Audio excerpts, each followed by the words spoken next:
दोस्तों नमस्कार। आज के समय में हम बात करते हैं कहीं पे प्रॉपर्टी लेने के लिए तो सबसे पहले किन बातों का ध्यान देना चाहिए, इसके बारे में मैं आपको अपडेट देने जा रहा हूं कि क्या क्या चीज़ें आपको देखनी चाहिए प्लाट लेने से पहले। पहली चीज़ होती है लोकेशन। कहीं भी प्रॉपर्टी ले रहे हैं आप तो सबसे पहले आप सर्च करेंगे लोकेशन, क्या है प्लाट की लोकेशन। मतलब लोकेशन में यह है कि हाईवे से लगी हुई साइड है कि नहीं है, वहाँ से बस स्टैंड कितनी दूर पड़ता है, आसपास के लोगों को रहने की सुविधाएं हैं कि नहीं, लोग रह रहे हैं कि नहीं, किस लोकेशन पर ये साइड है, क्या हम प्लाट लेने के बाद अगर कभी घर बनवाते हैं तो वहाँ आने जाने की सुविधाएं क्या रहेंगी। इन सब सारी चीज़ों को ध्यान में रखते हुए हम लोग प्रॉपर्टी का सिलेक्शन करते हैं कि इसके बाद ही प्लाट को लेते हैं। और सेकंड नंबर पे आता है, सेकंड नंबर अगर कहीं चले जाते हैं तो दूसरी चीज़ चेक करना पड़ता है कि क्या ज़मीनें कंपनी के नाम से कुछ रजिस्ट्री हैं या नहीं है। कंपनी अगर रजिस्ट्री हैं तो कितनी है, क्या चीज़ें हैं कि नहीं है, कैसे हैं, उसका रजिस्ट्री पेपर चेक करना ज़रूरी हो जाता है। अगर रजिस्ट्री पेपर चेक होता है तो समझिए कंपनी जेन्युइन है, कंपनी के नाम से ज़मीनें हैं, रजिस्ट्रियाँ कर रही हैं। मेन चीज़ होता है कि लेबिलिटी जहाँ पे आती है जब कंपनी के पास ज़मीनें नहीं रहती हैं। अगर कंपनी के पास ज़मीनें रहती हैं तो रजिस्ट्री पेपर ज़रूर रहेगा, रजिस्ट्री पेपर रहेगा तो वहाँ पे डेवलपमेंट भी रहेगा। जब डेवलपमेंट भी रहेगा तो प्लाट भी कटे रहेंगे, रोड भी काम चलेगा और डेवलपमेंट कंटिन्यू चलता भी रहता है। तो दो चीज़ें हमने आपको बताया, पहली लोकेशन, दूसरा रजिस्ट्री। और तीसरा आता है डेवलपमेंट। डेवलपमेंट में यह आता है कि प्लाट पे डेवलपमेंट हो रहा है कि नहीं हो रहा है, कि अगल बगल में क्या डेवलपमेंट है क्या नहीं है, क्या ग्रोथ है, क्या फ्यूचर है, वहाँ पे एरिया क्या इंडस्ट्रियल एरिया है, किस तरह से डेवलपमेंट है आसपास के लोगों का, कितनी दूर पे स्कूल है, कॉलेज हैं, हॉस्पिटल हैं, सुविधाएं क्या हैं। ये सब चीज़ों का ध्यान में रखते हैं कि आसपास में क्या चीज़ें, आपको कितना एरिया डेवलपमेंट हो रहा है वो लोकेलिटी पूरा, इसको बहुत ध्यान देते हैं। अगर डेवलपमेंट नहीं है तो कहीं ना तो कहीं आपकी प्रॉपर्टी की ग्रोथ अच्छी नहीं है। अगर आसपास में जैसे सारी चीज़ें हैं तो यहाँ पे ग्रोथ बहुत अच्छी तेज़ी से बढ़ने वाली है। तीसरी चीज़ होती है, चौथी चीज़ आ गई लोकेलिटी।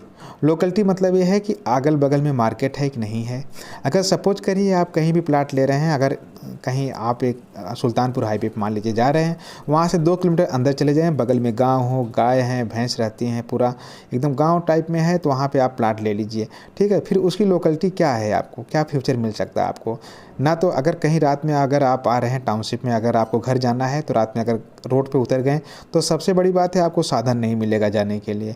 आप पैदल जाइए, 2 किलोमीटर अंदर तक जाइए, 2 किलोमीटर अंदर तक जाते रहिए, उसके बाद आपको वहाँ पे देखिए रास्ते भर कितने कुत्ते कितने जानवर मिलते रहते हैं, फिर उसके बाद जाइए। और दूसरी चीज़ होती है लोकेलिटी का मतलब ये होता है कि आप जैसे ही उतरिए तुरंत आपको ऑटो मिल जाए अपने घर तक जाने के लिए, या तो उतरते ही आप अपनी टाउनशिप के अंदर घुस जाइए। ये सब चीज़ों का ध्यान देना चाहिए प्लाट लेने से पहले। और लास्ट चीज़ें मैं आपको बताता हूँ, फ्यूचर। कहीं भी आप प्लाट लेते हैं तो देखना पड़ता है सबसे पहले कि आपको उस प्लाट पे फ्यूचर क्या है, मतलब आने वाले समय में वहाँ पे ग्रोथ क्या है, कितना दूरी पे प्लाट है, हाईवे कितना दूरी पे है, सटा हुआ है कि नहीं है, गाड़ियाँ चल रही हैं कि नहीं है, क्या हम प्रॉपर्टी लेते हैं आने वाले समय में 1 साल में 2 गुना 3 गुना क्या प्रॉपर्टी का रेट हो सकता है। क्या अगर हम 20 लाख रुपए की ज़मीन लेके अगर उस पर घर बनवा देते हैं 20 लाख रुपए लगा के, तो क्या हम उसको आने वाले 4 से 5 महीनों में 1 करोड़ रुपए का बेच सकते हैं कि नहीं। इन सब चीज़ों का कैलकुलेशन करना पड़ता है। इन सब चीज़ों का ध्यान में रखते हुए अपने प्लाट की चूज करते हैं, प्लाट में क्या चीज़ें और हम लोग कर सकते हैं। माय फ्रेंड्स, आज के समय में मैं देख रहा हूँ कई ऐसे कस्टमर हैं जो आते हैं जो रो हाउसेज का काम करते हैं। सपोज करिए मान लीजिए उन्होंने 1000 स्क्वायर फीट ले लिया 10 लाख की ज़मीन, और उसको 30 लाख रुपए लगा के बनवा दिया 3 फ्लोर का, 3 BHK 3 फ्लोर का बना दिया। अगर एक प्लाट को, एक फ्लोर को अगर वो 50 लाख रुपए में बेचते हैं तब भी उनके पास कितना आता है पता है, 1.5 करोड़ रुपए आता है। 1.5 करोड़ रुपए का बेनिफिट होता है, और वो भी बहुत जल्द, 5 से 6 महीने के अंदर ये बेनिफिट हो जाता है। मतलब 30 से 40 लाख रुपए ख़त्म करके 5 से 6 महीने में अगर 1.5 करोड़ रुपया कमाया जा सकता है, तो इस तरह से इन्वेस्टमेंट करने में आपको बहुत आसानी होती है, बहुत जल्दी आपके पैसे की ग्रोथ भी होती है और सिक्योरिटी भी रहती है। आपको कहीं भटकने की ज़रूरत नहीं है। अगर आप देख रहे हैं तो आइए जल्दी से हमारे साथ जुड़िए और अपना एक प्लाट की बुकिंग करवा सकते हैं।